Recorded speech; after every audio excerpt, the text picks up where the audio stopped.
حالك؟ ايش زعلانه؟ ليش زعلانه؟ يا اخوي المدرب لازم يتغير. ها قولي لهم. المدرب لازم يتغير، كاساس فاشل. ليش الفريق الاردني قوي؟ لانه مدربهم صح. في مشكله دفاع ما في عندنا.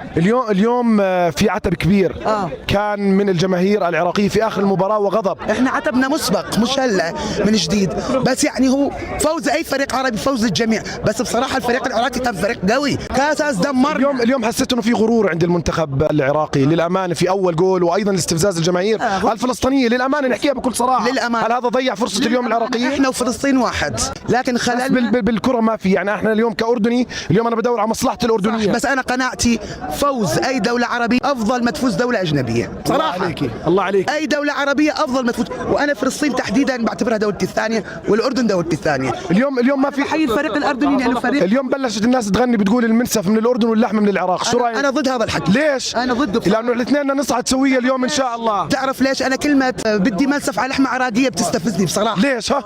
الناس الجهله هي اللي عملت فرق بين الاردني والعراقي، الله عليك. وعملت حاله توتر. انا اليوم ما في اليوم الذباب الالكتروني اليوم مش موجود بين العراقي والاردن. ان شاء الله احنا اخوه واحنا اهل واحنا واحد.